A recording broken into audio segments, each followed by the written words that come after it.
I call to order the Thursday, September 19th, 2024 meeting of Jenkintown Borough regarding parking. It's also specific to parking. Just want to be clear that this isn't your typical borough council meeting. It's more of a forum for discussion regarding parking. So we encourage everybody to participate, everybody to involved. That includes the audience, the council. It's not something where it's public comment. You can feel free to speak whenever you want and for as long as you want. There's really no time limit, but we do ask that you be respectful of other people's time because other people will want to speak. So, but we do encourage that. I want to thank my Ward 1 representative, Councilor Panko, Councilor Willis, and Councilor Spindler, because this really seems to have been one challenge for us. And they have been bringing this to the forefront of our meeting for quite a few months, probably before the summer. So I do want to thank them for encouraging the council to bring this meeting together for us. So I hope that you all have an agenda. We will be discussing the context of the meeting will be a transition from point-operated machines to kiosks, updates to parking regulations, parking permits, and enforcement, and more about regulation and enforcement than revenue generation. So I don't think any one is more important than the other. So we can talk about them as we go. The meeting is 2 hours. I thought for each subject we could limit it 30 minutes and extend it or shorten it as we go, just based on the way the conversation is going. That's all I really have. I just want to stress, I think it's been stressed already, that we want this to be an open, productive conversation. I know there might be some frustration with people and parking in the room, but we would like to keep it professional, rational, reasonable, and we want you to help us help you. We're looking for resolutions to challenges because parking is definitely a challenge in Jenkintown. So this might not be the last meeting. If we don't resolve anything tonight, we can have meetings in the future. We might not have all the answers tonight, but hopefully as time goes on, we will have answers for all the challenges that we face. So is there anybody that would like to kick it off or? I just would like to add, you're going to call on people, right? Yeah, I can call on people. Yeah, so what I'll do is I'll call on people. So I do ask that you raise your hand. It would be just give us your name and your address, just for the record, and just keep it orderly. And then I just have one more thing to say that we do have our traffic engineer here tonight from County, Mark Bickerton, and he's a wealth of information. Yes, thank you. So I guess we could start with the management of existing spaces, time limit, signage, fee, the proposed. I think that our ordinance, as it's written right now, is pretty dated, probably, and pretty ineffective. And it doesn't really have a lot of teeth, and I think it's open to more interpretation than it needs to be. So that is definitely something that we want to clean up, to speak to. And of course, that is something that we'll work with our solicitor. In fact, we've already had conversations with our solicitor in reference to that. So I would like to open it up to anybody that has a comment, a public comment, or Mr. Connor, I just kind of give some background so everybody understands what's going on. Right now, our ordinance for parking enforcement is from 8 a.m. to 8 p.m. There are different zones throughout the borough that have different time limits. For instance, in the town center, it's more of a 3 hour parking limit. But then you have 800 block of West Avenue, there are 10 hour limits areas. So I think that, as part of this first discussion is what are the residents looking for? What is council looking for with regards to time limits? Are we isolating them to specific areas within the borough, whether we want a 3 hour limit or do we want to extend it? Right now, Park Mobile can do whatever we want them to do with limits. Originally, there was no limit for Park Mobile, and we didn't realize that that wasn't imposed when we signed that contract, but we have now since done that in those areas where we have limits right now. We can always modify that. So when you talk about time limits, that's a definite issue.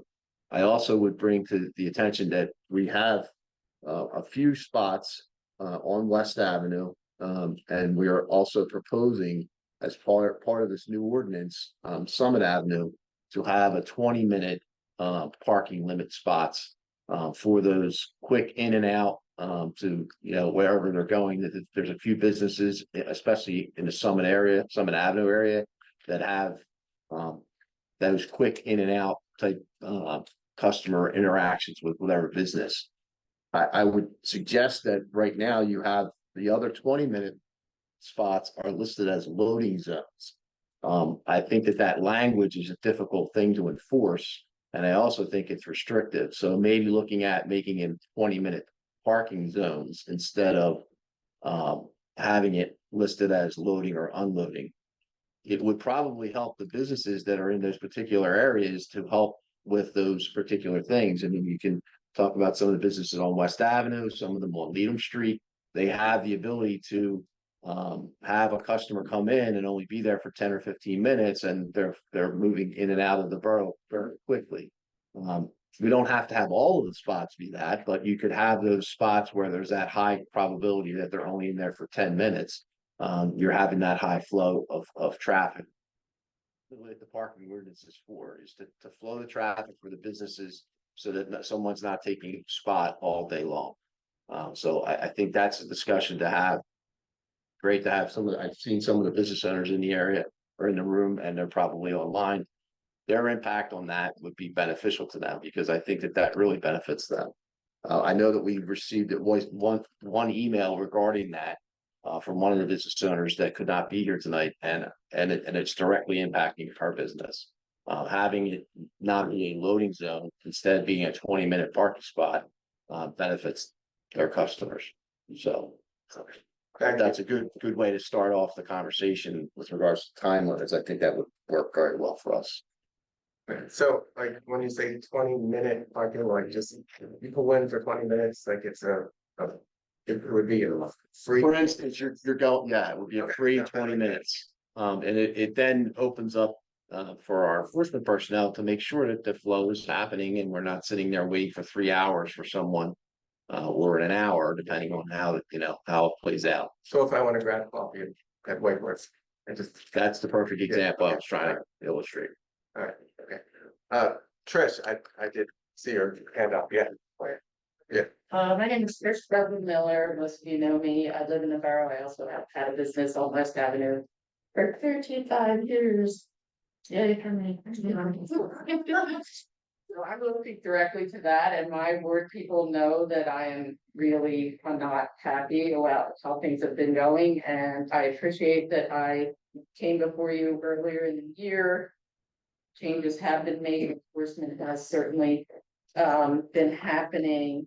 But this 20-minute spot is making me lose my mind. So I know the board knows that I think these could be. So having a front row seat to that, and I guess the frustration is it was changed from a 2-hour spot with no input and probably 10 years ago. So at first I was like, what is this? But I'll tell you from, a couple of years ago, it was for the tile store that was next to me that it's 3 businesses ago. So it just was left as a 20-minute spot. Then it wasn't being enforced at all, and like neighbors were parking there for 24 hours. So now it's being enforced, but it's being enforced strictly at the loading zone, and it never was. So you have a couple problems. A, it will be vacant 90% of the time if we're gonna use it as a loading zone, which is a colossal waste on West Avenue. So not only does Jean from White Horse have customers that come in and out, I have a great example. Today in my store, a customer came in. She pulled into that. People don't read. So they see 20 minutes, it says 20 minutes really big in the street. She pulls in, she comes in. I'm in my office, but I can hear, and I have, I have no issue with my crossing guard people enforcing or parking enforcement people. My beef is not with them, they're doing what they're told, but it was never enforced. Now we're enforcing it so strictly that the other parking person stuck their head in, yeah, I appreciate that, and said to my customer, do you happen to be in that 20-minute spot? And she said, yes, I am. Well, it's for loading only. Can you move it? I am like about to have a heart attack that someone's asking a customer to leave my store to move their car. Have any of you ever tried to park on West Avenue? And then if you were told once you were in the store that you had to move, and then she came back, which is like nothing short of a miracle. Like, would you do that? Would you leave the store, go find another parking space and come back? It is hard enough for me to make a living without that kind of deterrent. So I'm confused as to why now we're enforcing that. And in this tiny town where it was 10 years of not being enforced that way, please don't make me wait until you go through however many months it's going to take to change that. I have every faith that you are going to change that. But in the meantime, every person that's parked there in the last 2-3 months has been told at the loading zone, either move your car. I've had customers get tickets because they weren't loading. So just so everybody's on the same page, that is the designation in the ordinance is 172-26, and it's designation of loading zones. Specific language says the locations are hereby designated as truck loading zones, and the parking of motor vehicles, except for loading or unloading, is prohibited at these such locations. There's 4 different spots, and they're all on West Avenue. So I agree with what Chris Miller is saying. I think that, and we are working to deal with this, but if the ordinance is this, we can make and take action if we needed to repeal that section and make it just a 20-minute section. Can we? Just that individual section. So that's something that could be something that's taken during either council or whatever. I mean, it's something we'll have to talk to Patrick about, but I think that that specific individual section could be either adjusted very simply and not affect us still working through to get the other parts of the ordinance completely redone. So that, what he just said, Chris, that would help. Just take that loading part out. Can we can't do that tomorrow? Yeah, tomorrow it has to be. But it wasn't, was it put up? Who put it up? I mean, when was it put up? So it's always been there. Never, ever. It was never enforced because there was. They could do it. I mean. Yeah. Wasn't it there? It was there for the tiles, right? Yeah. Correct. The issue is that. But there had to be a point when it wasn't there for the tiles. Right, so here's the issue though, is if you have something in code, you're kind of restricted to that. And you can repeal it, if there's no reason you can't repeal it. But it's just making sure that we're all on the same page about that. You have to look at this thing. This is why I brought this all to your attention is a lot of this language is severely antiquated and it was never addressed. Instead, it was, we'll just let everything go. And that's not the way you do business. Can I just Manager Rock, do you think we can have that repealed by Wednesday at our borough council? I think at Wednesday, I'm sorry, I didn't mean to. No, I think Wednesday night, you could do it, the chief can be authorized to do a temporary measure to make it 20 minutes while we are repealing it legally. Because if you're repealing it, it will have to be advertised and so forth. But chief has the authority to do a temporary change to an ordinance. So we can authorize the chief and then we take the sign down on Thursday. On I just want on solutions. Wednesday, I want you could solutions authorize, tonight. I don't Yeah, want to- yes, next, you're talking about next Thursday. Thursday. Yes, you have to have it in official action as Okay, part of borough council business. all right, okay. The, The mayor. yeah, sorry.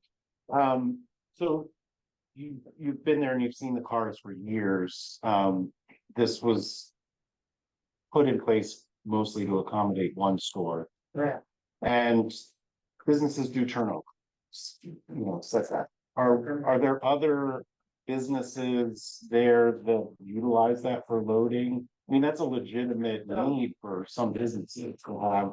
It is. There isn't any specific business on West Avenue that needs that. I know my parking people are gonna say the FedEx and the UPS. And my answer to that is for 100 years, they've figured out where they're gonna pull in and unload all of our packages. The other thing I have to say is the food, like the fact that we have food trucks pulling into that spot, idling for half an hour, 40 minutes while they unload and go to, you know, other parts of the barrel is really problematic in my opinion. So, yeah, but What kind of food trucks? all the restaurants. I think you mean neighborhood trucks that are bringing food to the restaurant. Yeah. They're unloading Yes. and going to the. And like last year, filled an entire vat of lard in front of my store. Didn't realize it until, you know, 10 hours later, whenever I saw all the marks of the ribbon carpet. Yeah, But I get that, you know, that has to happen somewhere. I'm right. not sure that's the best spot or why that spot, like, you know, it wasn't that. It was Yeah, never I, intended to be that. It was something.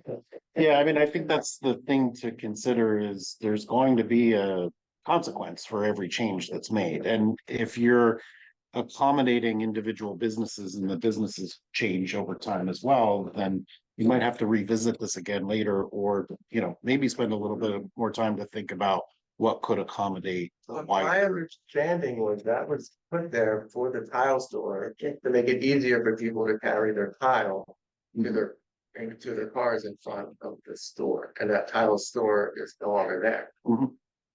So, I would think just the opposite.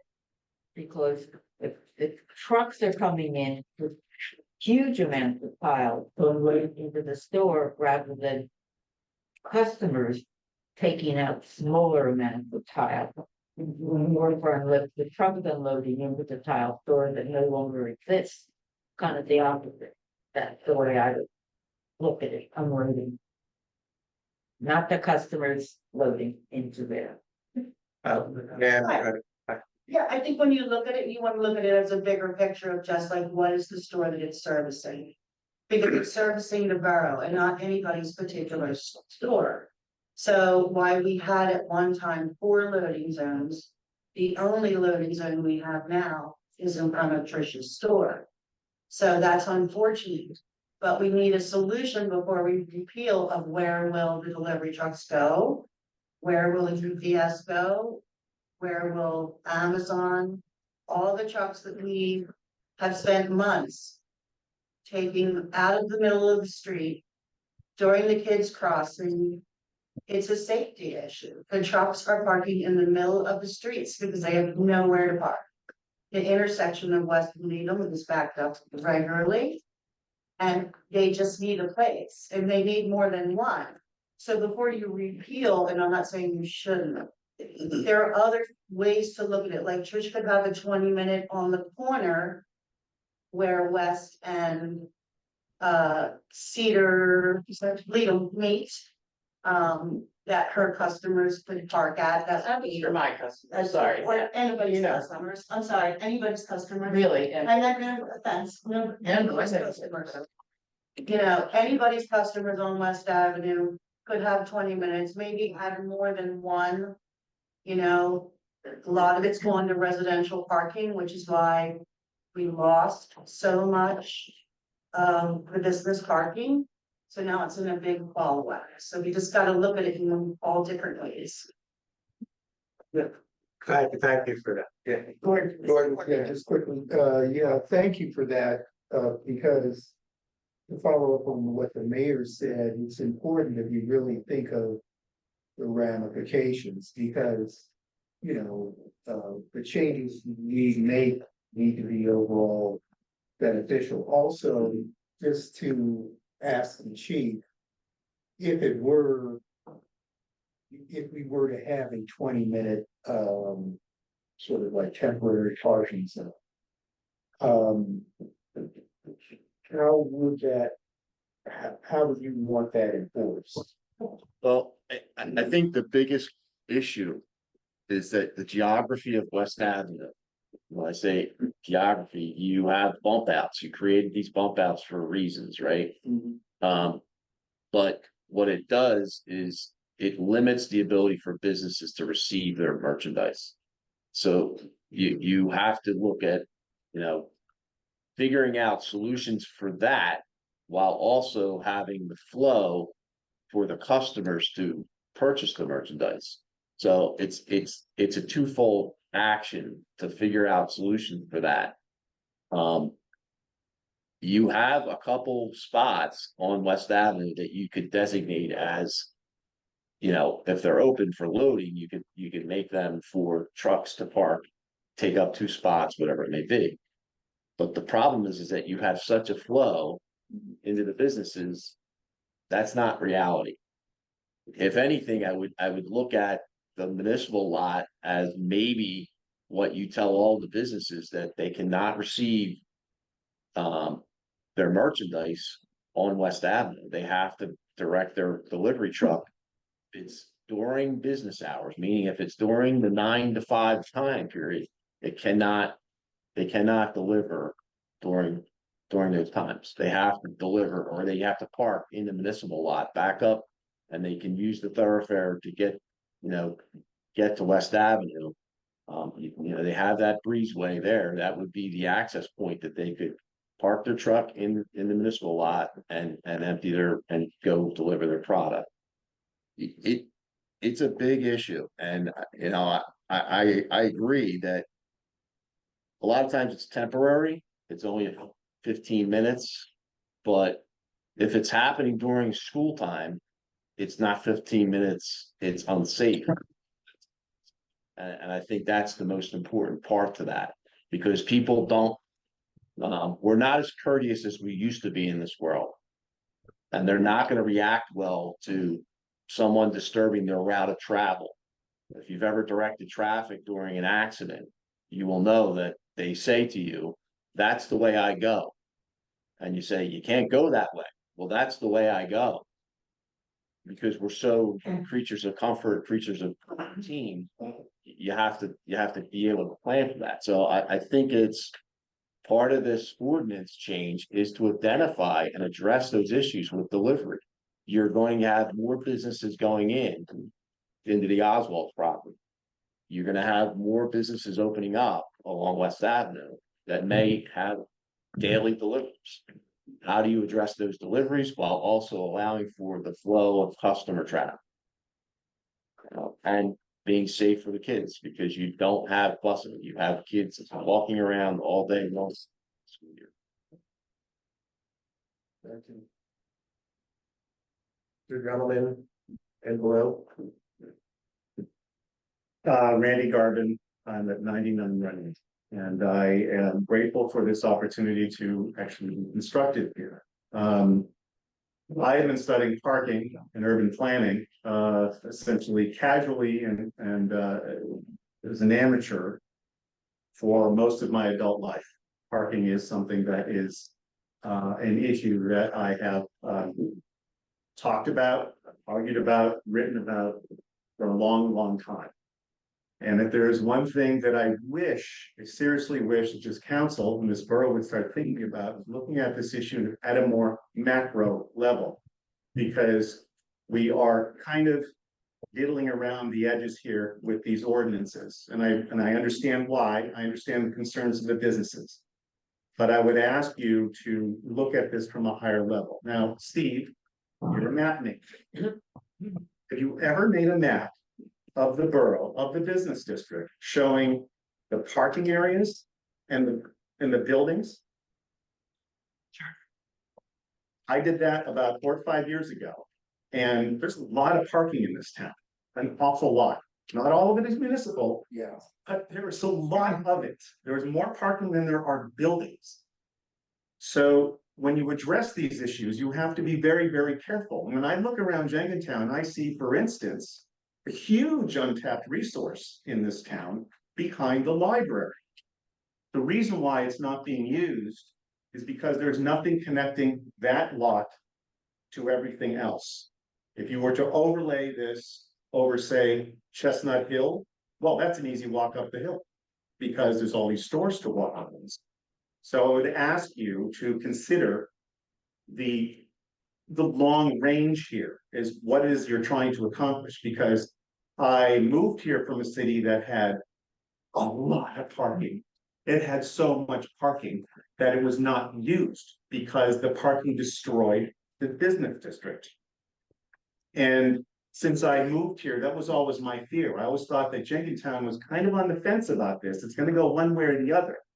And after 20 years or so, I'm still not sure which direction you guys are gonna go in. So when I hear about these discussions, like tinkering around and making sure the spaces do this and do that, I says, well, that's all well and good, but what's the long-term plan? And I don't see one. I don't see you looking like down your throat and going, well, what can we do to encourage businesses to have people-friendly, walkable types of stores that will connect this district with that lot? Because once you do, I mean, I don't know exactly how many cars you can park there, but Glansman sure knows because they stored a lot of cars there for a number of years. So it's always best to keep in mind, I think, that this borough, especially the business district, was not designed for cars. It was designed for people. You've got to put that first. And I know you built a big lot over here on Leadham Street, cost a lot of money, and everyone told me that, or people were telling me that, oh, well, it's what the businesses wanted. My answer to that is, well, why didn't the businesses get together, pull their funds, create an organization like they did at Chestnut Hill, and build their own parking lot? Why is this on the taxpayers? So please try to keep that in mind in all of these discussions. I really appreciate this because I can tell you, the more parking you have, the less you're going to need. Thank you. Thank you, all good points. So did you have something more to say? Of course I do. So I'm just, yeah, I'm just trying to keep it, go ahead. I'll be trying very to- Okay. Yeah. So look, let me just say to that, I mean, that's all valid and I would love to see a more concrete plan and us really thinking far long after I'm here, but everyone benefits from the businesses that are here. So I really don't like to hear, you know, why should the taxpayer pay? I'm a taxpayer 3 times over, so, you know, I own the property, I own the property and I'm a retailer, so plenty of tax. So we should care about that. That's what happened with the parking lot for B. You know, that was a big thing. JCA came out from that. That's why we exist. And it's hard. So I agree we need a loading zone. I would like, and I agree we have to look at the whole picture. So I'm not trying to say like do this for me, but I think that spot is not served. Like when I, as a business, see it open, literally open, and no one's in it for most of the day, it's just a waste, right? So let's figure out where else we can have a loading zone.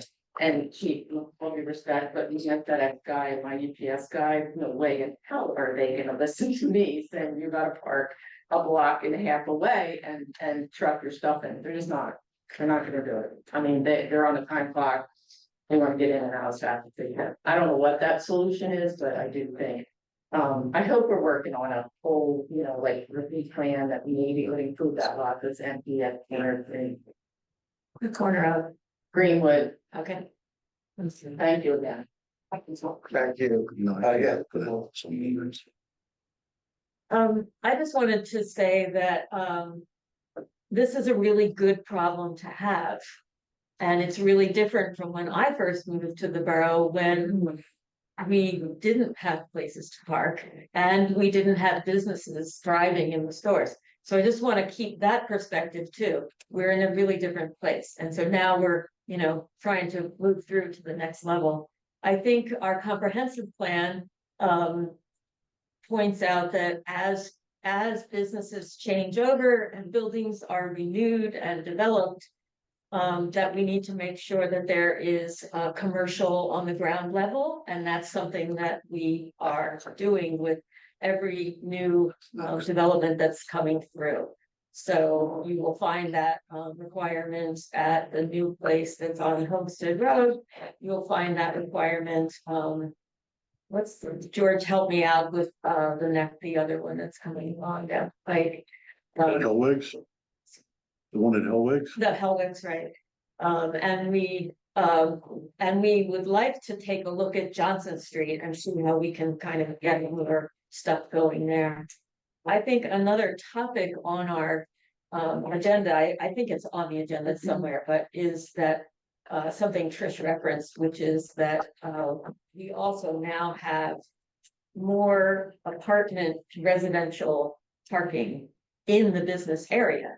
And that's something we didn't have very much of before either. So we're trying to manage all of those factors of growth, and that's a good thing. So that's what we're here to brainstorm.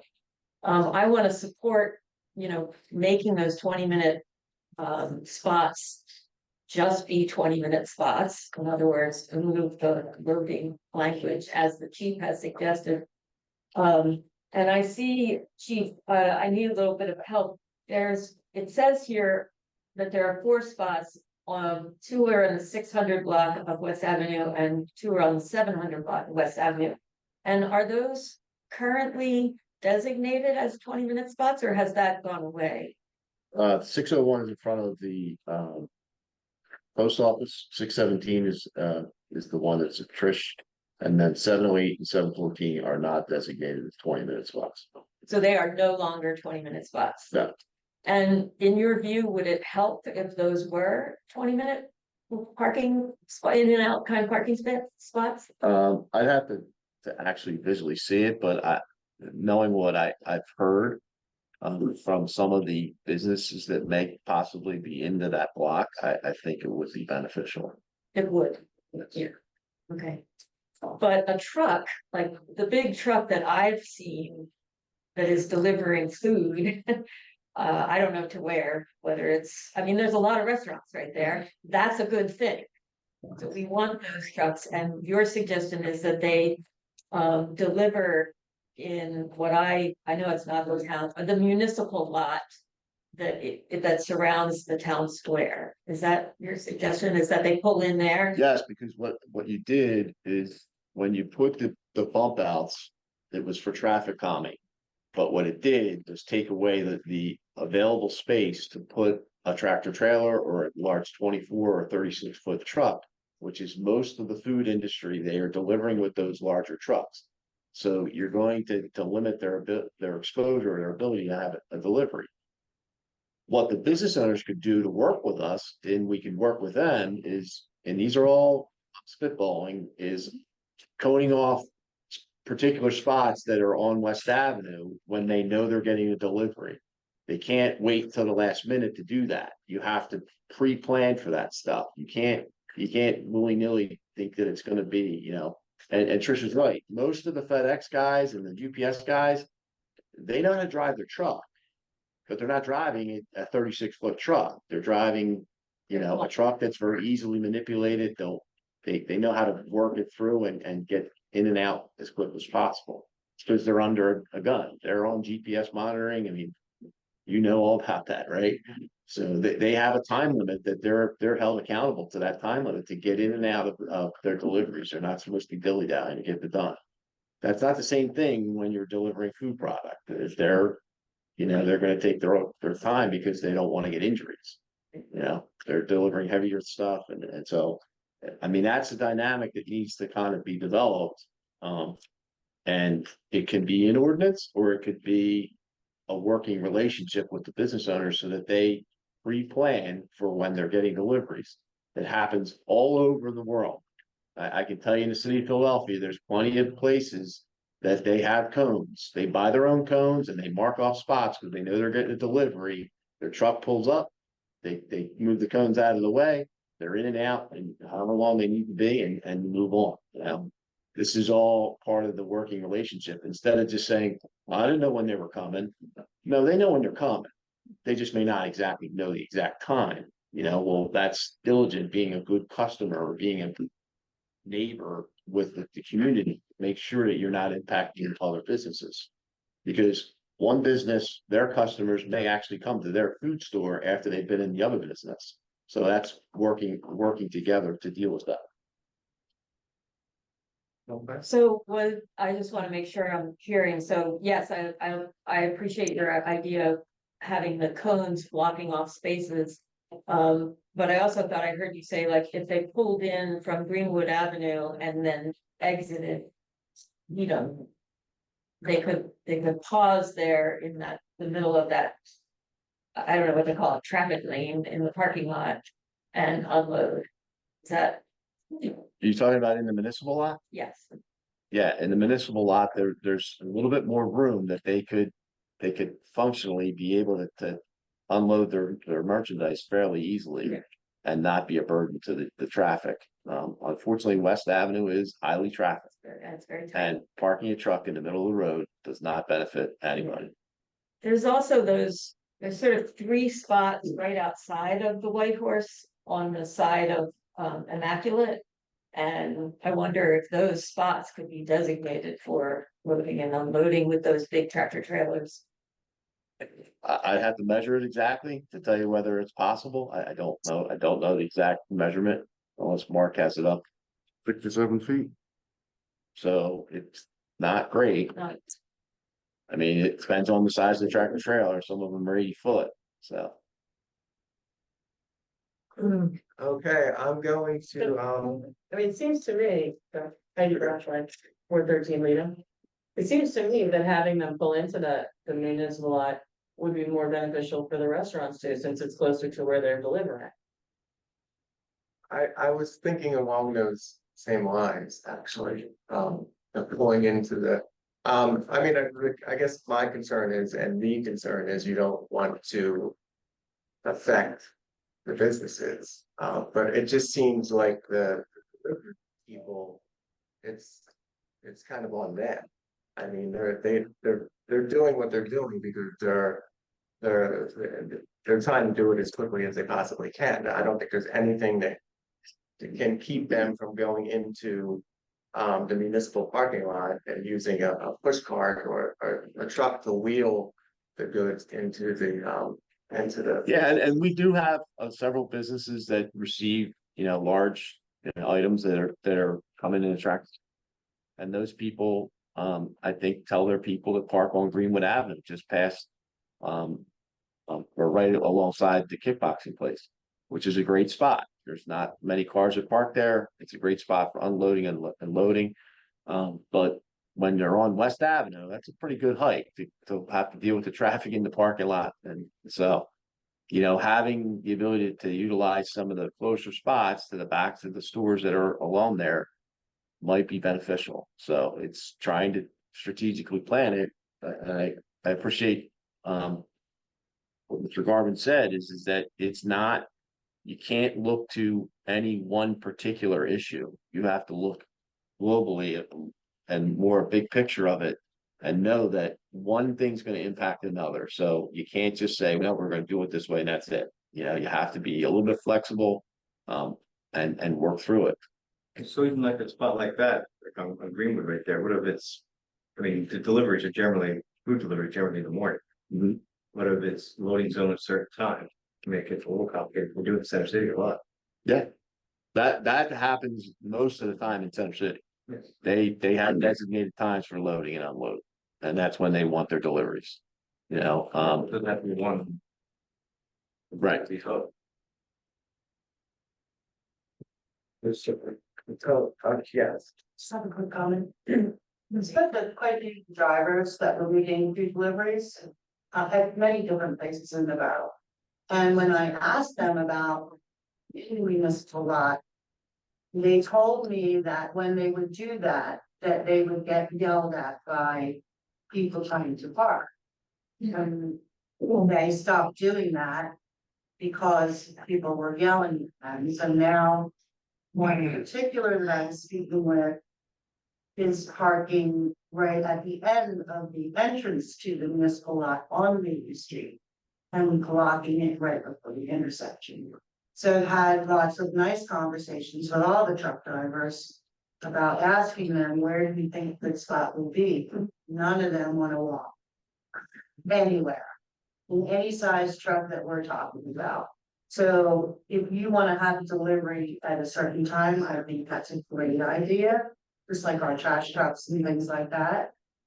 At least maybe it couldn't be during when the children are crossing, or that's something to consider. I don't have a solution about why none of them have hand trucks anymore. Why they don't want to walk, or I guess it's, it's a lot of work. And so, like Trish said, with Amazon, and they're all on times and schedules, and so it's a real big like thought process that you can a little bit and try to do what you can where you can, Thank you. I'm gonna move on, President, in that topic, we had a comment on, public comment. We also had one emailed in. I have a minute to read them? yeah, sure, of course. Okay. Where did you want to read that one? Yeah, so from Darian Davis, 300 block of Codman. Any thought to issuing a limited number of permanent guest parking passes residents can sign up for on an annual basis? Personally, I can't always make it to the station to get temporary passes every time I have guests.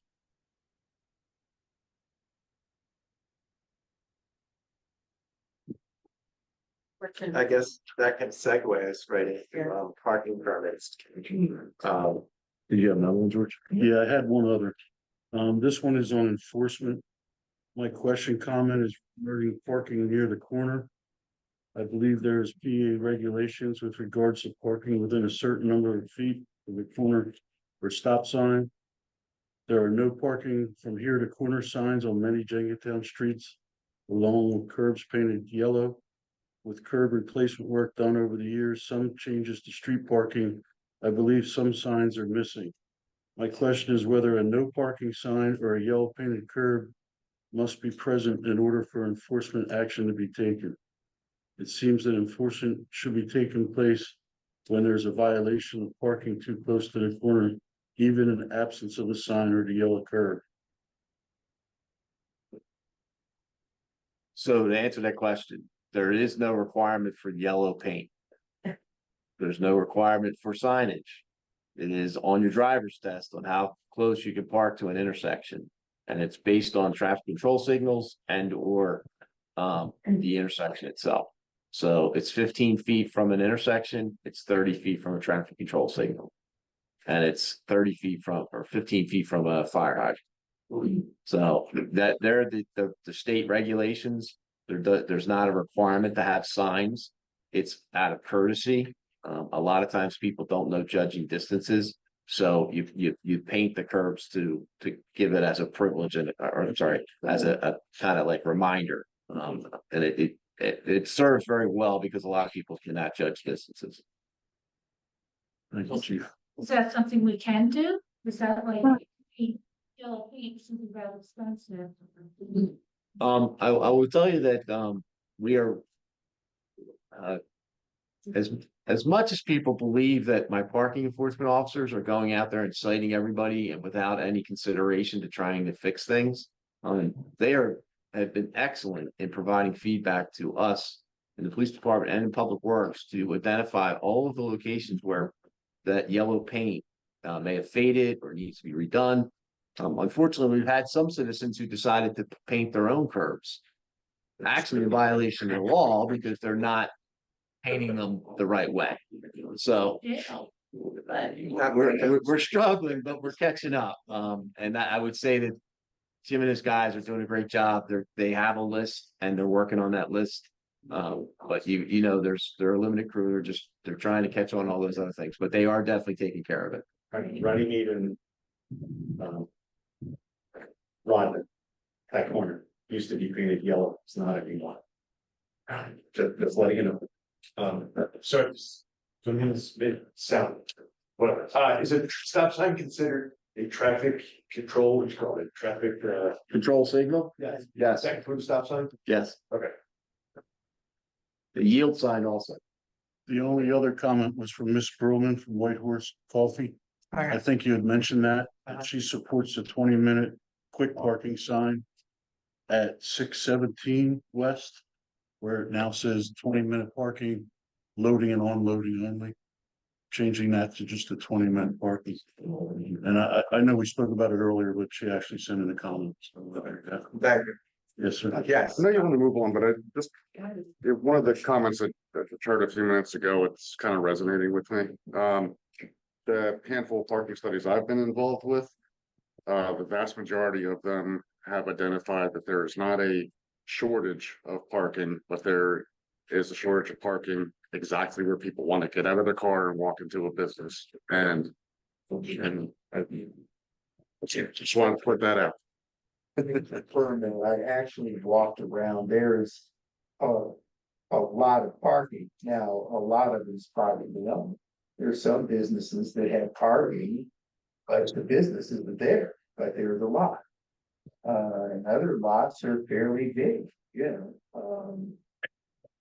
It's just that when you look at West Avenue, there are some municipal lots, but mostly small businesses along a street that also has residents. Yeah, I suggested to people that park at the library parking lot as well, and then have been immediately scoffed at. It's crazy, so. I think it's having a sight line too. If you go to Walmart, you're walking football fields to get, you know, soap and socks or whatever. And walking football fields back to your car, but it's a straight, like you can visually see it. And then you get lost in the maze, whereas here, you're lost in the maze first. I think a lot of it is in crossing since that is.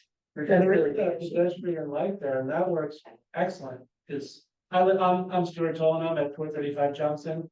And when I go to the library, I just go right to that pedestrian light on York Road, push it, cross right over. It's I very, do that on my bike, I love it. yeah, that light works, I mean, that button works great. It's not- I don't know what. But I would agree, I mean, I have my own parking lot on Johnson Street. I don't really have the issue that Trish does. My UPS guys, they just roll right up usually on Johnson and park, and there usually are like food trucks there every day, seafood trucks, restaurant trucks. The chief helped me with the Dunkin' Donuts truck that used to block Johnson Street. It seemed like to park right there on Cherry or on Johnson and basically block the whole flow of traffic. That has been rectified. Thank you. My lot, I mean, a lot of people will say your lot's always empty, but I see patients every 15 minutes to a half hour, so it's just a constant turnover. So if you walk by, you might say, oh, there's only like 3 or 4 cars parked there and there's 10 spaces, but it's just constantly turning over. I will say Johnson Street gets very busy when the Masonic Lodge meets, like right now tonight, it's packed. I'm constantly chasing yoga studio clients out of my lot because they like to park there, and they park there for like over an hour in my lot, or you know, I don't really care if they park in the street, that's fine.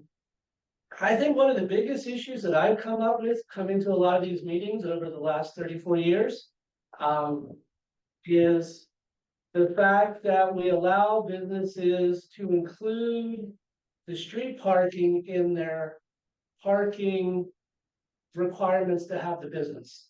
And everybody is taking the same like 3 spots. Like, oh, I can include those 3 spots in front of my business.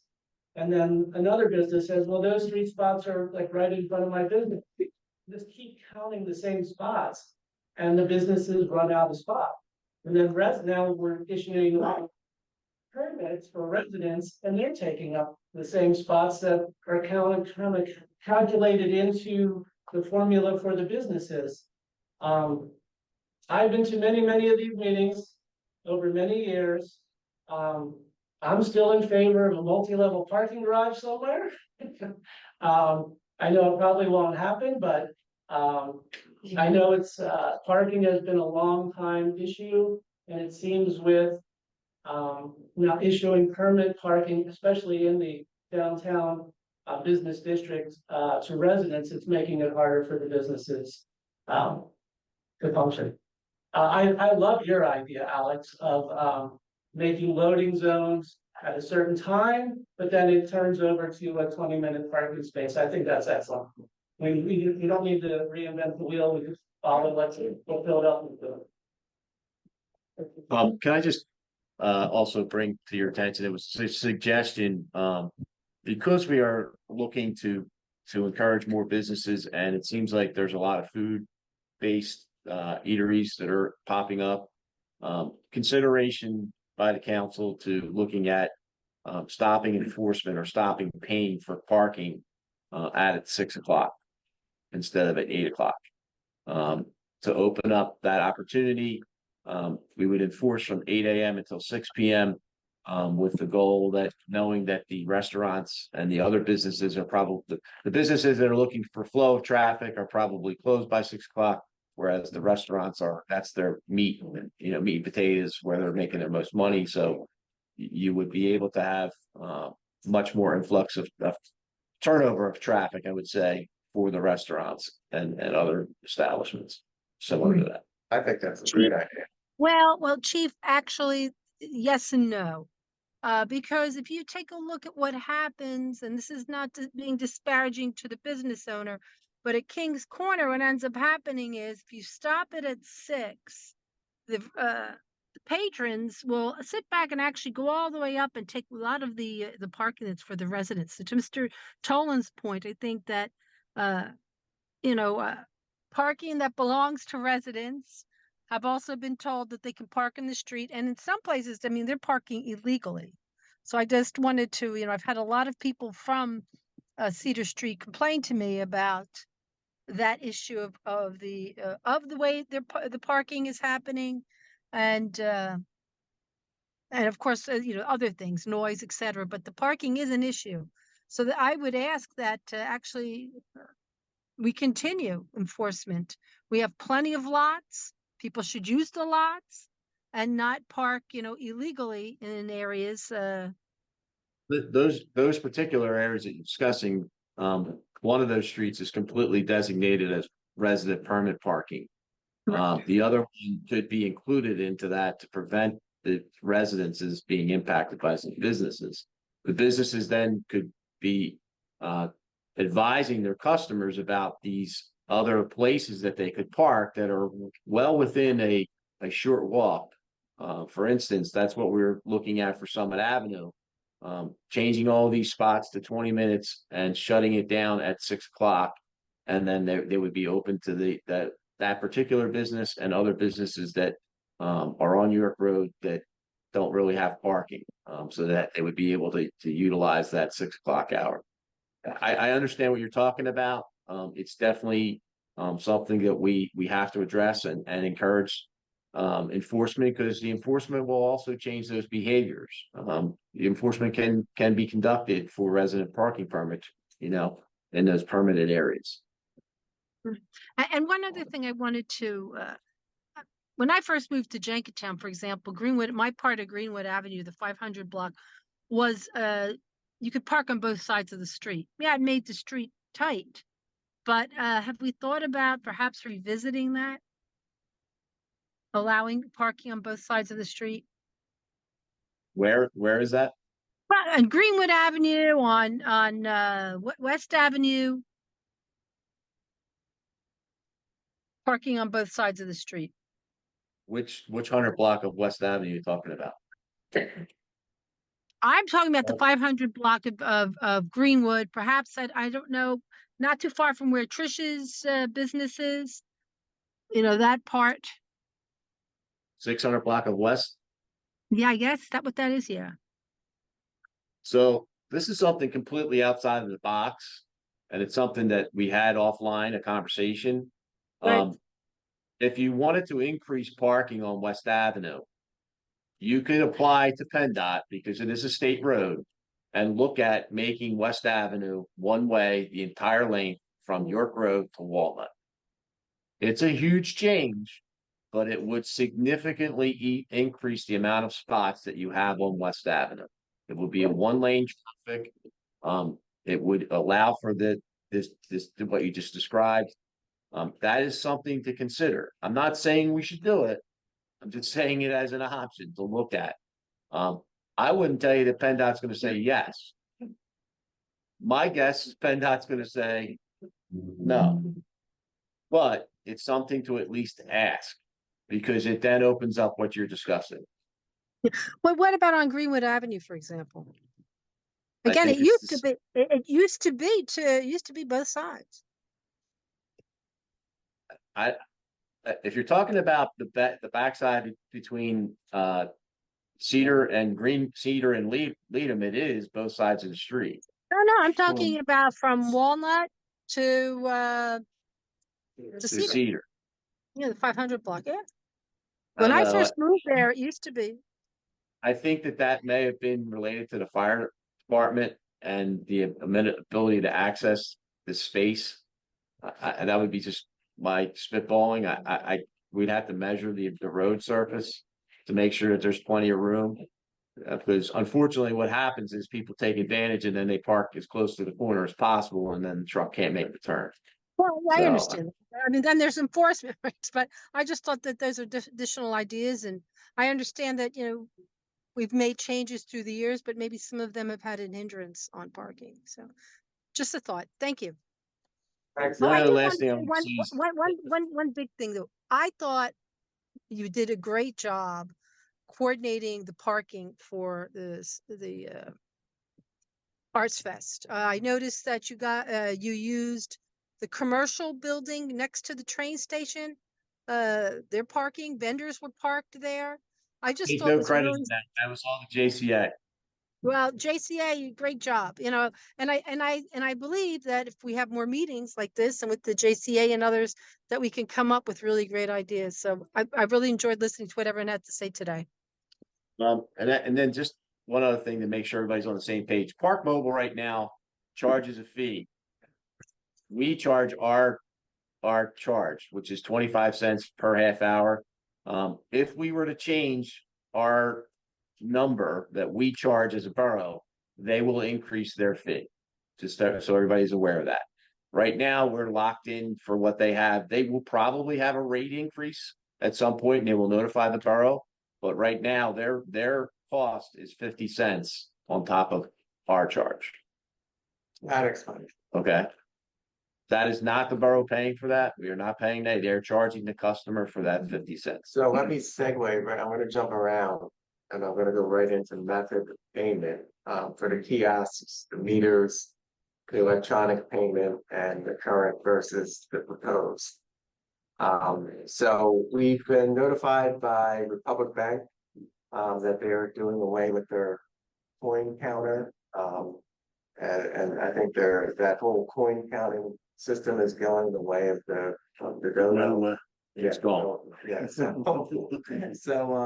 we're looking to go, I think, speaking of Park Mobile, we're looking to go with Park Mobile throughout the borough, and doing away with the meters, and looking at that as an option.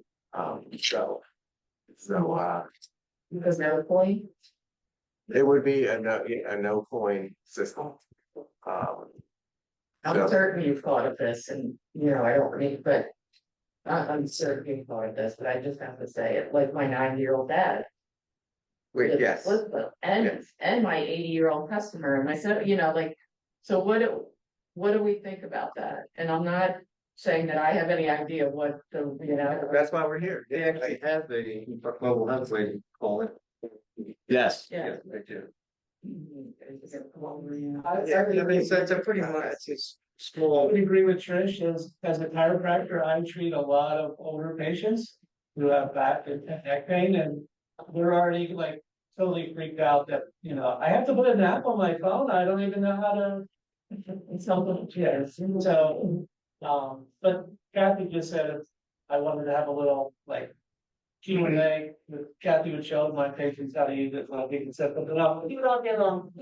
But I never already, although I always say, just park in my lot, you don't even have to worry about it. I don't wanna walk. Yeah, we have not had this conversation without that conversation. So, and I think, board and. Yeah.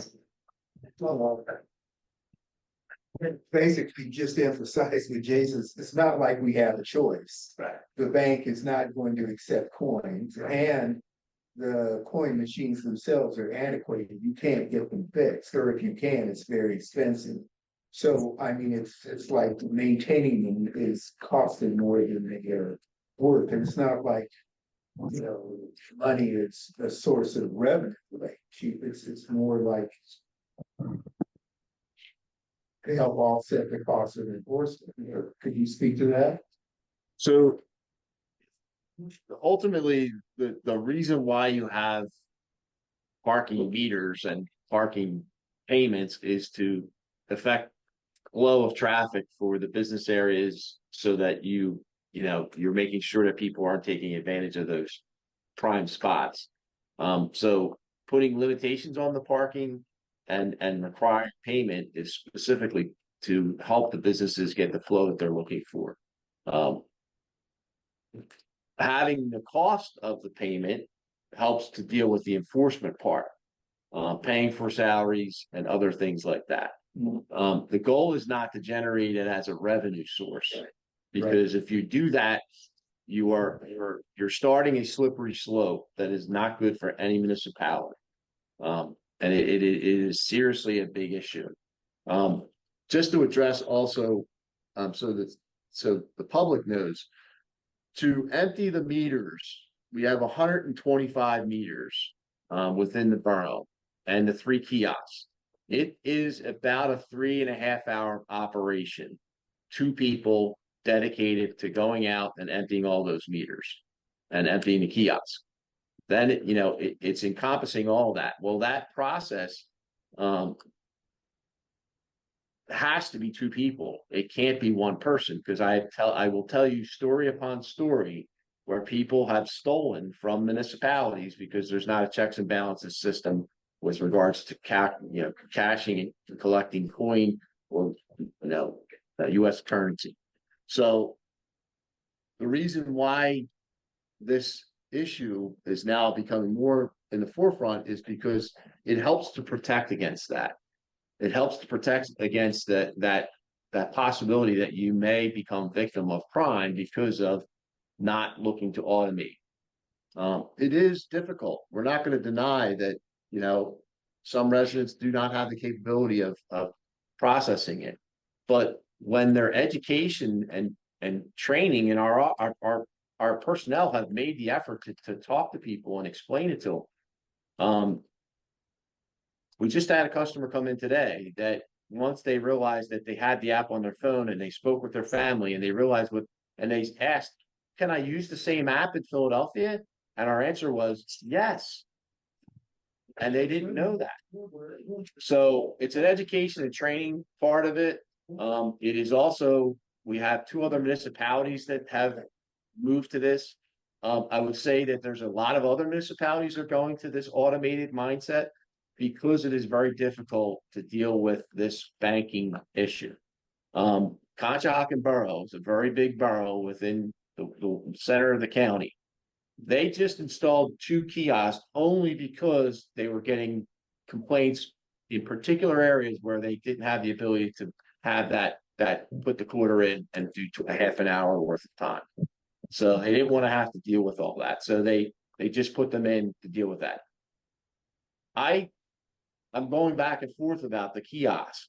The kiosk option is an option, but it costs money to maintain those kiosks. They are automated. They have a cellular communication with the web, the cloud, to communicate who's used that device, where are they located, all of that information, and then it gives us data back. Well, to startup costs just to replace the 3 existing kiosks is to the tune of about $40,000 when you add up all of the costs. Your revenue has to be able to cover that. And then you have annual costs that go with that. So it's a decision for, and asking for feedback from the business owners and the residents to say, if you feel that this is very important, then the borough council knows where you stand, and then they will make the effort to adjust and deal with this. But I would tell you that may increase how much it costs to park within the borough. We are low at 25 cents for a half an hour. There are many places around our area that are charging $1 an hour. Some are charging even more. So this is the cost benefit analysis of having that luxury, when also dealing with you have to have a plan then too. In 5 years, you're going to automate and get new machines, because we overextended our time period. We're at 14 years for these kiosks. They are significantly old, and they fail every day. Not once, twice, 3 times a day. So you have to deal with that. I wonder, if Park Mobile has done any studies, because I agree, I mean, having the meters, having time limits gets people to move on. Like, so you'll have more customers come in, but it's also super easy on the app to just extend your time without even thinking. And I wonder if that is gonna work against that whole purpose of having a limited time. So Park Mobile actually, per the zone, Yeah. we can put restrictions on the amount of time. Cool. So we can make a 3-hour limit for the particular zones. Right now, we have 11 zones. 11 zones. If this is something that we go with, our plan is to reduce the amount of zones and then specifically limit the zones that are the most important ones. The ones where we want 3-hour limit, then we enforce that as a 3-hour limit. You cannot go over 3 hours for Park Mobile. There's other portions of the community that I think you should be allowed to stay a little longer. It depends on where we want to do that and how we want to set up that time limit. But it's important for everybody to understand what the cost is with regards to the meters. Our meters are well past their shelf life, and they're falling and failing regularly, and our kiosk also. Good evening, everybody. Leo Greenberry, Grove Street. I was just wondering if the chief, somebody else had priced out the upfront cost of replacement and full implementation of the new Park Mobile system everywhere. I was just curious what that upfront cost would be for that plan. If we were to go to Park Mobile right now and remove all of the physical structures, it would not cost the borough. Thank you. All right. The biggest Park Mobile I think Norristown has had it not a year to 2 years at least. Automated system, if you go to the courthouse, that's number 1. So we are behind times, and I don't think we have a choice. I think we need to do it and do it now. I will adjust it that around the courthouse they've installed more automated meters. You can pay with a card, you can pay with coin on the meters, but they are not cheap. They're extremely expensive, and you're now dealing with all the costs. They also have a 5-story parking garage. They have several parking garages within Norristown. Yes. Always full. My point is, I just think this is one of these decisions that we can't put off till the next meeting, till the next such. I just think it's something that has to be done now. Move ahead. That's my opinion. Is it just to replace the metered spots or to be through the fall? Oh, second. So I'm at 110 Greenwood, 130, sorry. And we're breaking into a very loud generator. We've set the parking there all day, and it's a mess. And then come ghost town. But during the day, you can't find me. If I have to shuffle a car, or if I had, someone coming over, there's no parking. I've had to have people park, on any other street except by my house. So. I'm okay. I mean, I guess we're gonna charge people. Maybe they'll go and park in the SEPTA lot instead, but they can be brutal at it. Right, we've discussed, We're gonna start, we're gonna Yeah, make people pay their, yeah, like on West Avenue down near the train station, we have 10-hour meters. So that people can park there for using the train, and we discussed doing it on Summit and Greenwood. That specific location has been a target that I see every day when I empty the meters. And I will tell you, I don't think that's fair. I agree with you. And we're gonna look at, it extends to the end of that commercial building. Their property line would be where we would install new signage to say that it's no longer acceptable to park. The parking lot that is owned by the building, the commercial building. That place is a ghost town as well. Can we make a deal to use their double decker? I mean, on at the most, I've seen a dozen cars there. So, Especially- yeah, I can't answer that. That's something the private, private company would have to answer whether they'd be willing to do that. Oh, no, we were even willing to approach it. Yeah, we're We're willing to do I don't anything. know that they'd be willing to with the parents. He's talking about one Greenwood, 5-story building.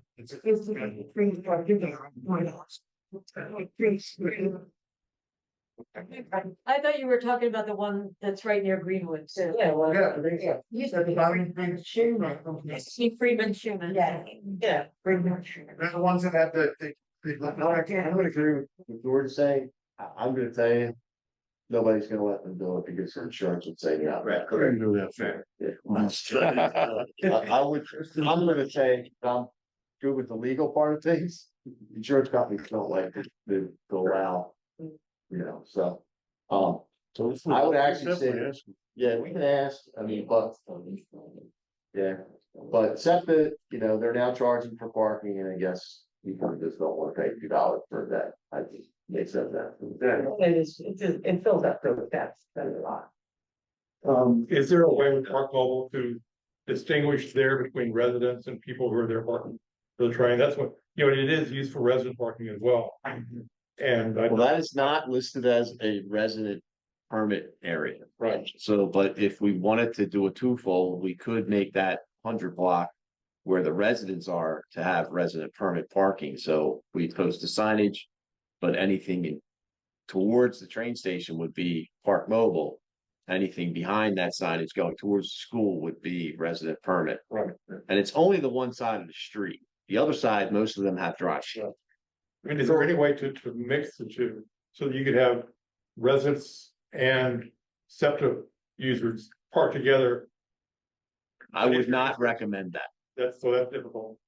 I would not recommend. Gordon, Councilor Lewis had it. Just returning to the benefits of Park Mobile, if I understand it.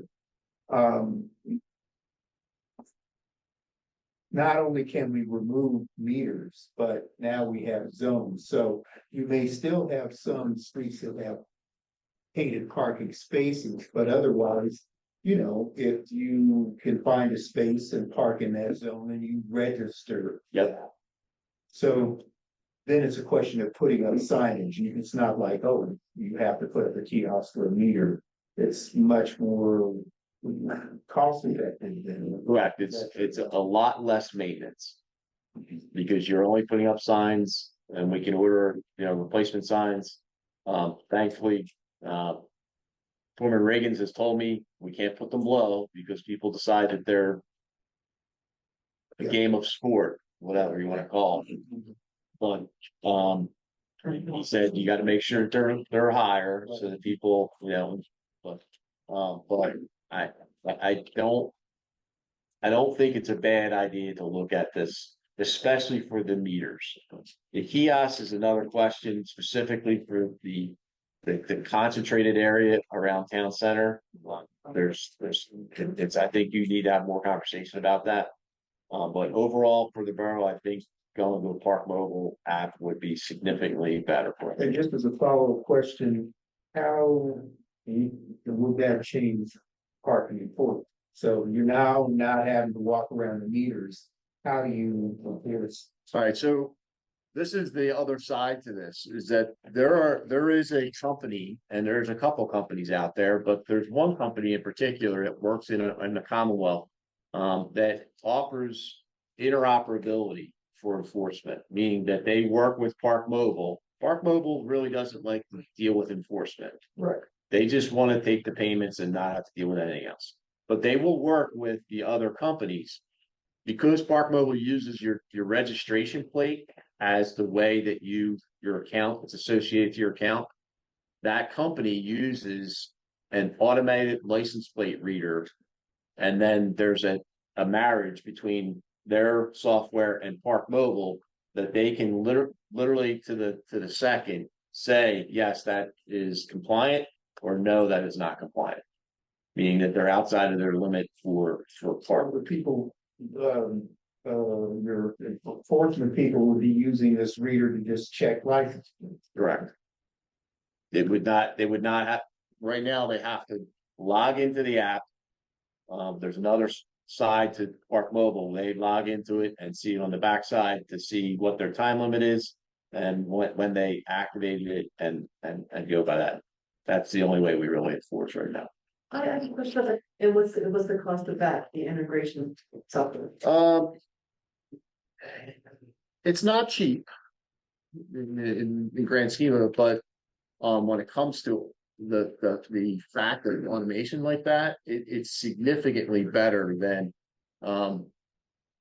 what we've had to do now. I mean, we're paying for two different software that we have to log into. The kiosk software, that's why we had to change the kiosk to not accept QR. If we go with Park Mobile. If you go with Park Mobile, so they have to log into Park Mobile to verify. Yes, There's a fee for that, I see. yes, yes, What the cost is for that, or? yes, we do. Contract or- Yes, it's over a 3-year period, so it's not horrendous. But it's in the area of about $30,000. So A year or over 2 years? no, it's the startup cost, and then every year you pay licensing fee. So it's probably in the area, like I said, 35,000. It seems to me that if, rather than having to have two people monitor meters, one person could be doing a lot of that work. I mean, and so that's a savings. You have more resources.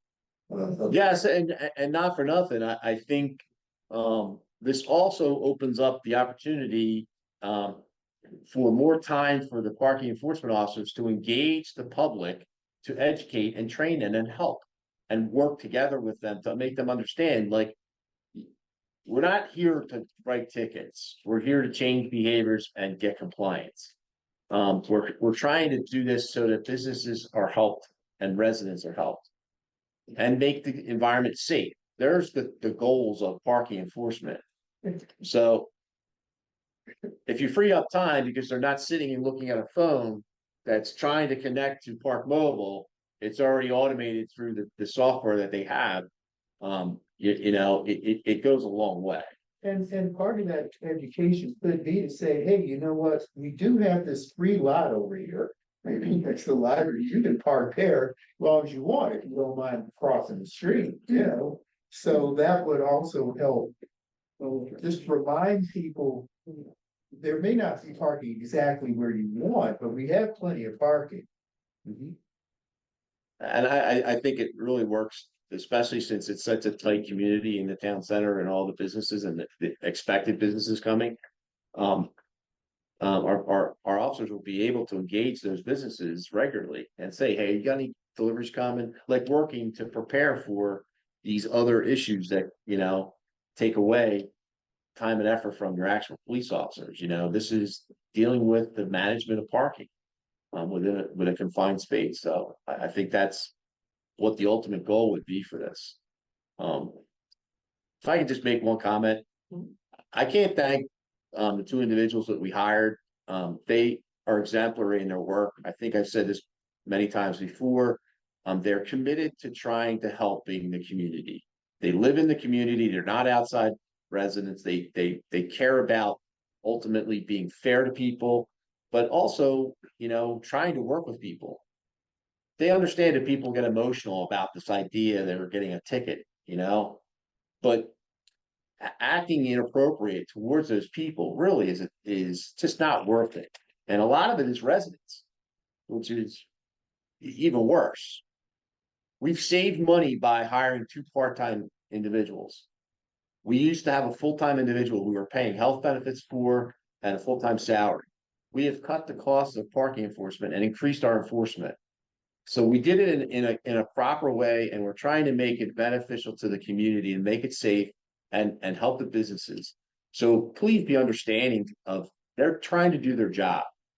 Their job is to maintain the the flow of traffic and making it safe for everyone. Well, I can echo that because, I mean, I think all of us here are residents. I myself live on Leo.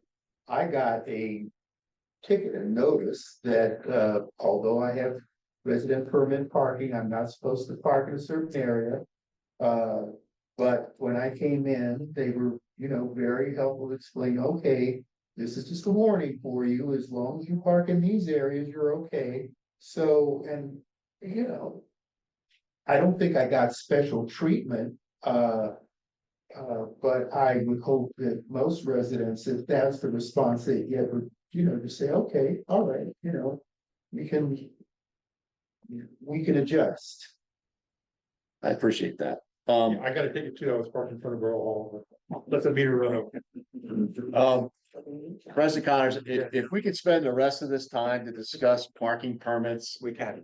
I think this is a hot topic. Okay. I think that it was not well managed when it was created.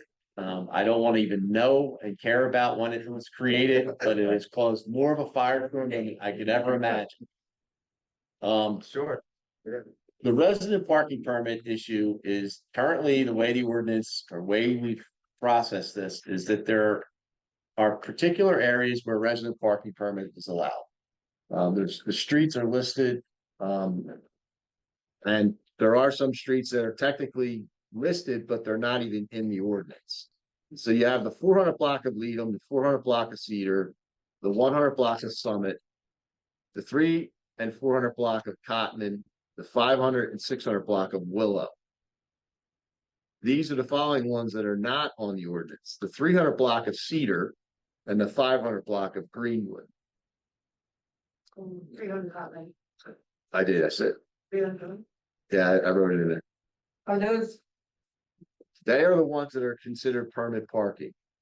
The issue is, I believe that there was a consideration to deal with what about when the businesses are open and the residents to move their cars so that businesses have access to flow, especially in those crucial areas. I would say Leadham and Cedar. Cedar, not as much as Leadham. Leadham is in the heart of it. And it's an issue to discuss here today because I get it. There are some people who don't, move their car during the day. But there's a portion of that section that really impacts West Avenue traffic. If we looked at that as an option to reestablish a zone where you cannot park in these zones, it would be whether it's from 10 a.m. to 6 p.m. It's something to consider for the flow of traffic that we just talked about, all these issues on West Avenue. It would give a little bit more flexibility with the impact of customers being able to park and go to the businesses that are along 600 block of West or the 700 block of West. Johnson Street, we're good because it has meters. But we started allowing a little bit of flexibility because Leadham is so concentrated. There are people who have permit parking from Leadham. Prior to my tenure here, they were allowing them to park in the 400 block, 500 block of Johnson and on Hillside. But it was never put into the ordinance. That's not listed as a permit parking area.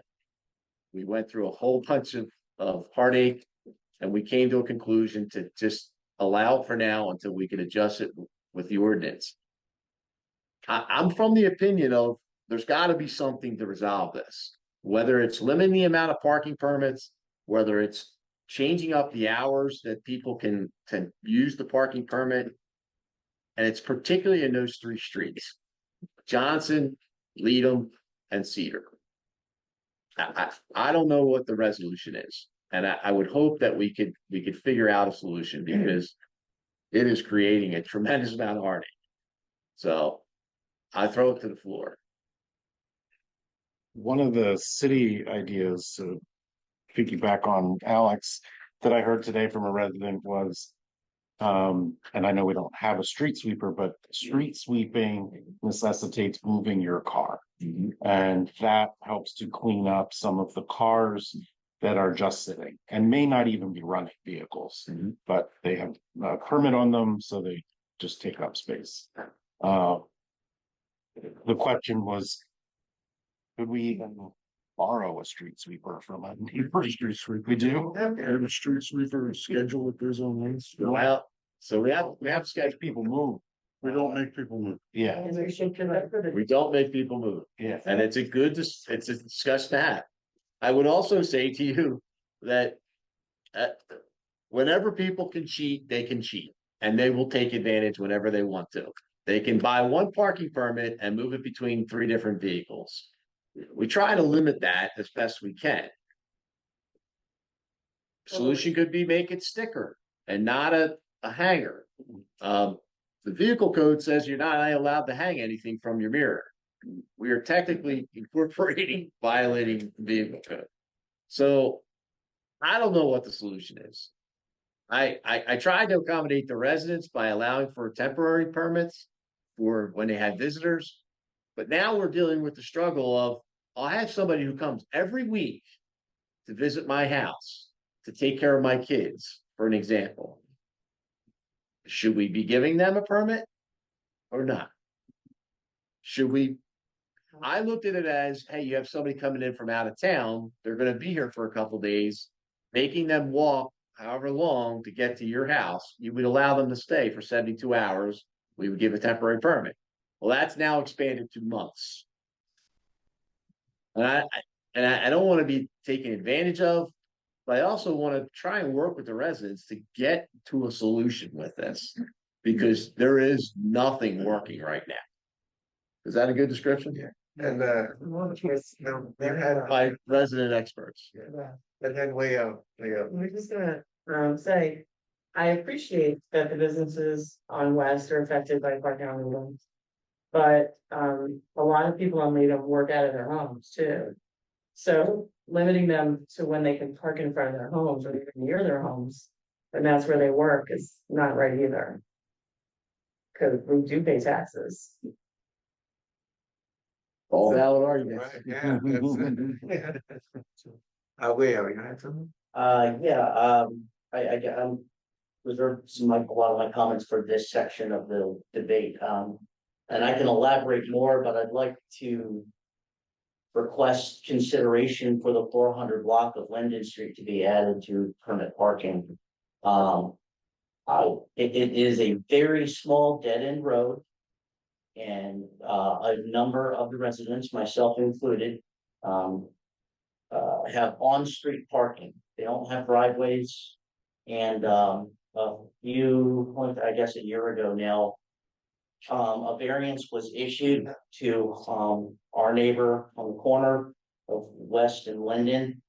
And he got himself a nice, big, beautiful driveway that took away 2 spots from everybody else, and he just bought 2 more vehicles and parked them there. And that's his right.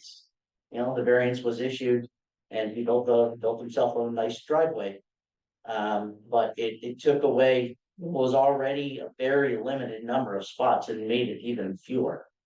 And you have the parking, you have the apartment complex, or the apartment buildings up behind Linden Street, all those there. And it's fine now because the landlord is in between tenants. But I know the second that he finds another tenant or 2, they're gonna have vehicles because, it's a struggle. I'm a disabled veteran, and it's really frustrating having to wrangle an 8-month-old, a 4-year-old, and sometimes a cane and my groceries. Walking from, West Avenue, walk all the way, sometimes a block to my house. So, I'm for finding solutions to ideas. I'm just here to report for a very small group of people in this town that it has become a new level of frustrating, and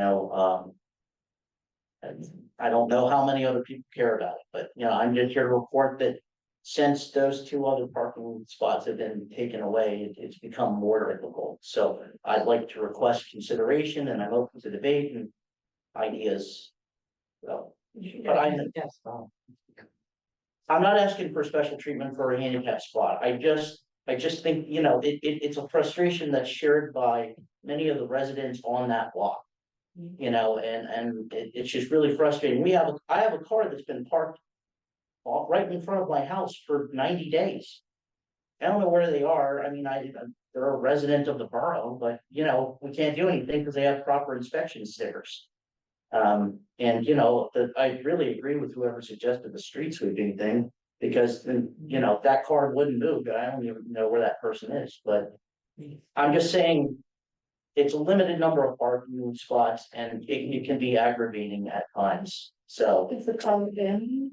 it cannot be, according to the borough ordinance, it can't be considered abandoned until the inspection stickers are expired, and that's April of next year. So To be classified as abandoned, it has to have an either or expired inspection and or expired registration.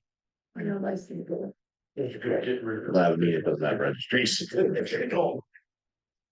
The other consideration, I believe I brought this up before a council meeting, is regards to Johnson Street. Knowing that 459, 471 Old York Road is going to be incorporating into our view, and this brings to the light what Mr. Garvin had said. We have to start addressing the issue on that street. Is it going to be resident parking permit for that street? We collect the meters, we don't get many payments there. So there's not much park mobile usage there too, right? I would say. Right. 500 block of, it's the 500 block of Johnson. The other one to consider is also the 700 block of Hillside and the 700 block of Cherry. Now that 700 block of Cherry is in play, right now they don't pay anything to go into the Dunkin' Donuts or go to whatever.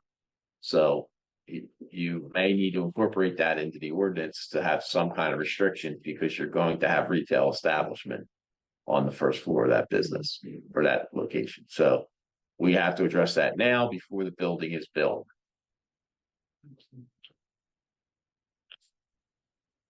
Would you consider limiting to 2 permits per household? It depends. I think we have to have the statistics in. So, I mean, I don't know. I'm just looking at Leadham. And I like this. If you don't have a driveway, you don't get a permit. Say that again? What if you have a driveway and you don't get a permit? I would agree with you. I think if you have a driveway, especially on those locations, you should not be allowed to get a permit. You also talked about graduating the cost per car. Yes, and that's the other consideration in the city of Philadelphia for any resident parking permit. Your first one is, I believe, $40 for the year. The next one is 75. The one after that's 100. So they're trying to incorporate the idea of not having multiple cars parking on a block from one resident. So as far as the driveway, we have a driveway, you can't park 2 side by side, so you don't always juggle them. I wind up parking in the street often. My mother-in-law can park in my driveway. So in situations like that, we don't have, one of us has had a car on the street. I don't know if that something can be done with that, or if it comes up, but. So yeah, we have a driveway that's moving along, parking there, we don't always do that. We do sometimes park on the street. Yeah, I have a driveway. Sometimes I park on the street. Sure, and there are good reasons why I do that. So, but just Yeah, I mean, it's Well, everything, I it mean, may be that instead of us allowing for that resident who has a driveway to have 3 permits, they only get one, Yeah. right? I mean, that's working through the problem to come up with that's solutions. what's. Why It also- that's why we're having this meeting. It also then leads to, I'll have to have maps on hand for my admin assistant to actually look and say, now you're lying. Yeah, I see it right here. You got the drive. And work trucks as well. Yes. But if I additionally, because I have a driveway and I want a permit, I get that as well.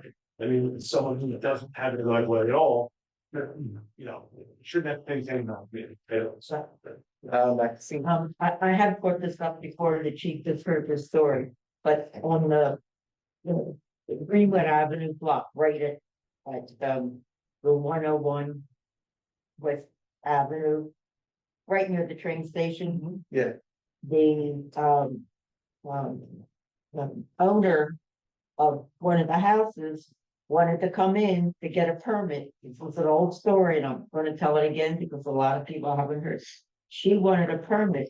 She had a big driveway because she had a nanny that came, and she wanted to make sure that there was a place for her nanny to park. Well, she had a huge driveway. Well, she didn't want to, she parked there, her husband parked there, and, she didn't want to have to worry about making sure her nanny had a place to park. Now, what do you do in a situation like that? So have sympathy? No. Yeah, well, that's, understand, education, I mean, it's pretty far and stuff, sorry. Yeah, manager. I just wanted to add one thing on the permits, when you get into the residential streets, and I'll never pronounce your last name. You just say, hey, Heidi. yeah. Okay. She brought up, you can't tell a taxpayer they can't park in front of their house during the day, especially if they're working from home like a lot of people do. But one thing I saw done here in the borough was you didn't say they couldn't park there, but it was permit parking on Willow. There's signage, and they put it in, and they talked with the residents, and they talked with the business owners from 207. And it's permit parking only for residents from 5 PM until 8 AM. Is that what it is? It's just So- poorly written signs. So these are signed right out here, and it seems to be effective. So the businesses could park there while they're working. Then when the people came home from work, they could use their reserve parking to pull into the spot. It's not in the ordinance, and it was never officially done, but I did see that done on that street there, and it seemed to work out. Just something to consider. Yes. Yeah, 3 permits per household on, the streets that are closer in the business district. Is difficult, like maybe we could think along the lines of a primary and a secondary vehicle. Parking further down, or just opening it up to that discussion. Of having it as a part, because when there's 10 houses and 20 spaces and the business district. And you're giving 3 parking permits per household. That's why we don't have a lot of parking on Western in those as here. So just think about that as a possibility. The library. I would also add that there is someone, as I said, there are always people who are looking at how they get over on the system. Like you said, the map, so it's this whole street and there's like 5 twins, well, perhaps. There's parking for them rather than people with the driveway. Yeah. Right, but you will have to look at that. I would look at adding language into the ordinance regarding resident parking permit that your vehicle must be registered in the Commonwealth of Pennsylvania. Okay, we'll go with the sticker. Then go with a sticker. Thank you. So the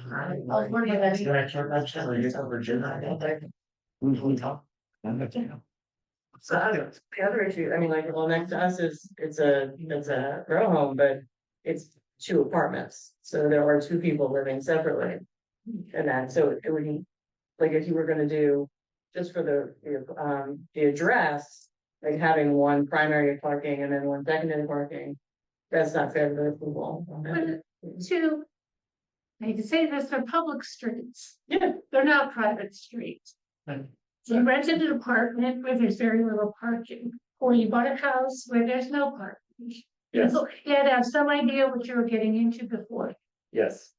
That's not necessarily true, because when I moved into my house, there were no meters on Hillside Avenue. Right. It was several years after I moved in that the meters just suddenly appeared without any warning.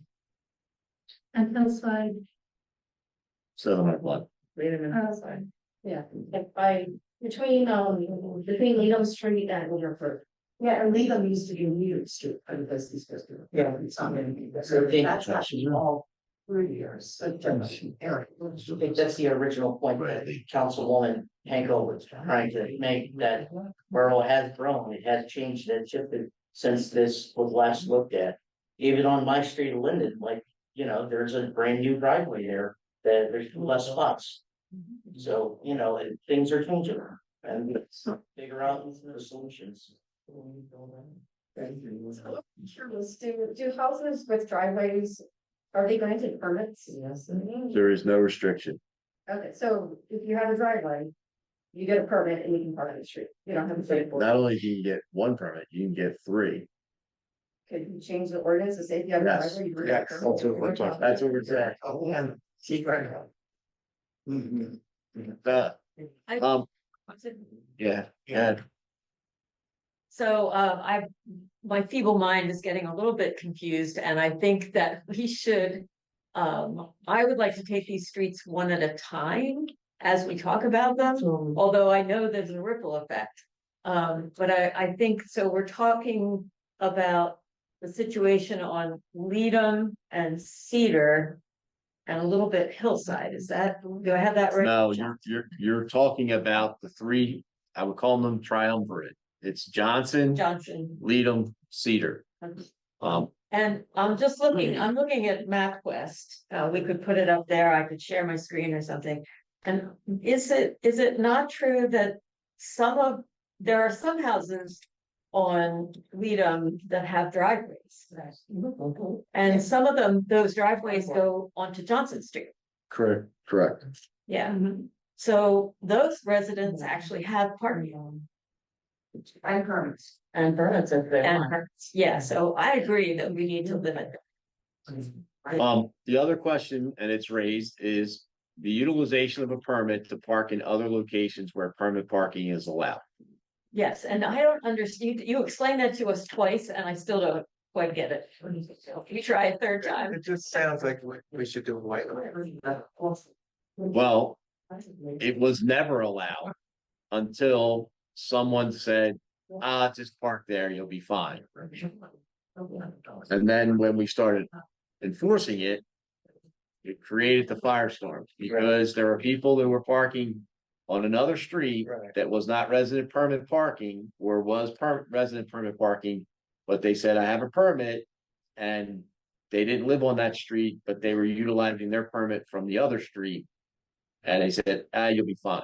So you're suggesting that if you get a permit, you live on Needham Street, you have a permit to park on Needham Street. That's what the ordinance is now. That's what it is now.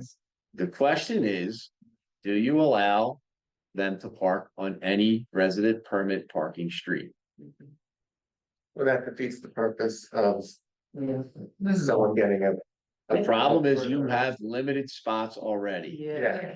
You don't have enough You parking have more spaces flexibility. only though for everyone. It gives flexibility. Right. And when you're ordering stickers, you cannot write on a sticker whether they are from what street or another street. So be it- Right now, the hanger, we can do that. So it's a difficult thing, and Different colored stickers. yeah, no. Because then it puts the pressure back on how many permits you're gonna. Correct. This is why I started my whole conversation. This is not an easy solution, so we need to figure out a game plan. You have the three main streets that are your issues: Johnson, Leadham, and Cedar. I would also now incorporate Willow as part of that, and Greenwood. Those locations are prime for this issue. And now I'm gonna throw a little gasoline on the fire. You have West Avenue where you're going to have 10 new apartments in a structure that there is no permit parking. And I guarantee the people who live in those park in those apartments are going to have cars. Where are they gonna park? We're talking about the. Oswald's. There already are. Corner property has 10 apartments. And there's always been apartments there, is that increased? Are they increasing the number of apartments? No, They're not increasing them So there's always been apartments. now. We refurbishing them and They're higher. It's gonna be higher end. They're gonna be people that have cars and, Yeah. you gotta deal with this issue. Parking on John. Yeah. And not for nothing, I mean, we also have other residents who live above these, On Johnson. that they live above the businesses on West Avenue. Forgive me, but this is a classic situation. Close to one. They are taxpayers just like everybody else. Yeah, but I'm looking for a place to live. And I own a car. One of the first questions I'm gonna ask is there a place for me to park my car? Yeah. And if they say no, I'm moving on. Yeah. So Not so every- someone decides and I'm to just live gonna- there, it's their car, and they can't find a I was place. just gonna give you devil's advocate. Well, Yeah, I mean, I'm like- Not everybody thinks the same way that you think. It's you, Randy, but Yeah. a lot of people don't think that way. so, I mean, we own our property and we have an apartment above, and that is part of, we put that right in there. We have no off-street parking, you'd have to rent a spot. And the landlords are not all in conducive mindset with that. We have about 7 minutes. Yeah, so, By permit parking in the library. I think we're close to being done, and I would suggest that we have another meeting specifically for permit parking. Nothing else. Everything else, I think we've gotten to a point where we know we're going. Yeah. But this permit I- parking issue is not good. Yeah, I think we can make it better. It's not gonna be, obviously, it's never gonna be perfect. Right. Yes, wait. You're never gonna. The suggestion for formatting for that meeting, as Councilwoman Santapanko suggest, she was talking about the issues that confront each street. It could be nice to systematically. Yeah, but think about what we're talking about. If you say permit parking allows you to park on any residential street that's a permit, or you don't, that's going to force everybody to those next streets, the next one over and the next one over from that. So, that's why I think, Chief, you're talking about incorporating that next set of streets into that discussion, because that's where those cars are gonna go. Cars, like parking and traffic are like water. They will go. There, I completely agree. I have a car there. I completely agree with you. And I'm coming at it from the other side, hoping that permit parking could be the panacea for Linden Street, but obviously not. I'm seeing it from, hearing it from the other side, so I'm for discussing and hearing what everybody's ideas are. Yeah. So, Well, do we have any rough ideas of, we have a close, good idea of how many residences there are in these places? Do we have any idea of how many cars there are and how many spaces there are? I expect. So here's what I will tell you, we were already forward thinking, our intern's gonna be working on. Uploading all the data from the people who currently have parking permits, so we can probably get you numbers for that next meeting. But it's a big issue that we have to get resolved, before we start. And if you start to escalate the cost for each permit, you have to change that in your ordinance, you have to change that in your set of schedule of fees. So these are all good things to talk about now in September before January comes around. I mean, it sounds like we have sort of a 10 pound of stuff in a 5 pound bag. That would be the best description you could say. Can I make a recommendation? We also maybe give training to how to park better.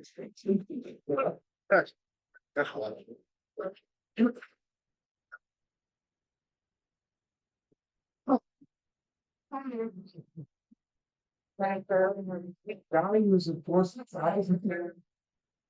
You'll never fix it. The JTA. I have friends who won't come to my house because they have to parallel park, so they just don't. Wow.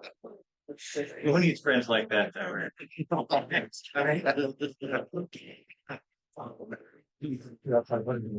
Okay. Is it a conflict of interest? Is it a conflict of interest if I start selling a folding chair? So thank you, everyone. Thank you for your feedback or input, and we'll do it again. Thank you. Yeah. Probably in Philly's ordinance too, but it happens all the time. Gathered. And I think Plus is really great of you to. Yeah. Thank you and thank you to Parking for so why I really appreciate it. Keep going to the library. Maybe they would give us some slots for long-term parking for a secondary vehicle, so they said, no, you can ask somebody for 90 days. We can then say, hey, we have these smart spots down at the library. But it did give a very simple library. Absolutely. And that has happened in the past. They can all put off the stuff, they can, every year.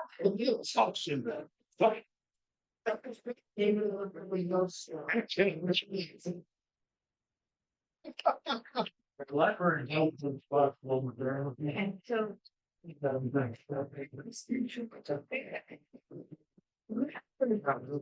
That's good.